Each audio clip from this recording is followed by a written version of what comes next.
இந்த நேரத்தில் இன்னொரு மகிழ்ச்சியான செய்தியும் நான் இங்க பகிர்ந்து கொள்ள விரும்புகின்றேன்.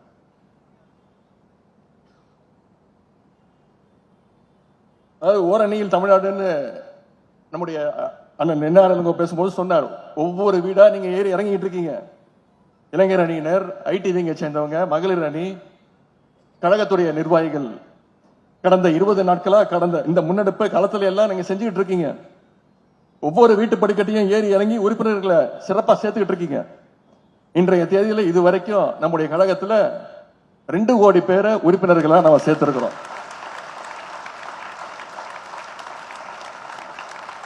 இன்னொரு சிறப்பை இந்த நேரத்தில் நான் உங்ககிட்ட பகிர்ந்து கொள்ள விரும்புகின்றேன். தேர்தலுக்காக, சட்டமன்ற தேர்தலுக்காக, நிர்வாக வசதிக்காக 8 மண்டலங்கள்ல பிரிச்சிருக்காரு தலைவர் அவர்கள். அதுல இந்த சென்னை மண்டலத்துல மொத்தம் 30 தொகுதிகள். இந்த 30 தொகுதியில ஓரணியில் தமிழ்நாடு என்ற கழகத்திற்கான உறுப்பினர் சேர்க்கையில முதல் 10 தொகுதியில கிழக்கு மாவட்டத்துடைய 6 தொகுதிகளும் வந்திருக்கு.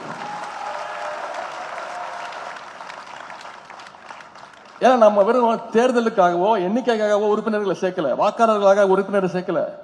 தமிழ்நாட்டுடைய மண், மொழி, மானம் காக்க ஓரணியில் தமிழ்நாடு என்ற கழகத்தின் கீழ் கழகத்துக்கு தமிழக குடும்பங்களை நாம சேர்த்துக்கிட்டு இருக்கிறோம். இது புரியாம திரு எடப்பாடி பழனிசாமி அவர்கள் எல்லா இடத்துலயும் போய் பேசிட்டு இருக்கிறாரு. பார்த்திருப்பீங்க, பஸ்ல சுத்திட்டு இருக்கிறாரு.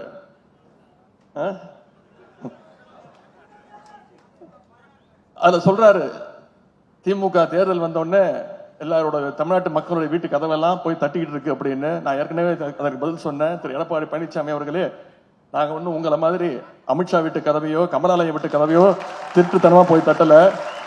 எங்க தமிழ்நாட்டு மக்களுக்கு செஞ்சிருக்கக்கூடிய திட்டங்களோட உரிமையோட போய் ஒவ்வொரு உறுப்பினர்களையும் ஒவ்வொரு வாக்காளர்களையும் தைரியமா போய் சந்திச்சுட்டு இருக்கிறோம்.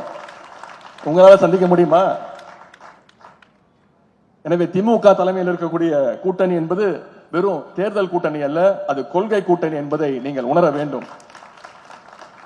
எனவே நிச்சயம் நம்முடைய கூட்டணி தான் வெற்றி பெறும். நம்முடைய தலைவர் அவர்கள் தான் அடுத்து முதலமைச்சரா உட்கார போறாரு.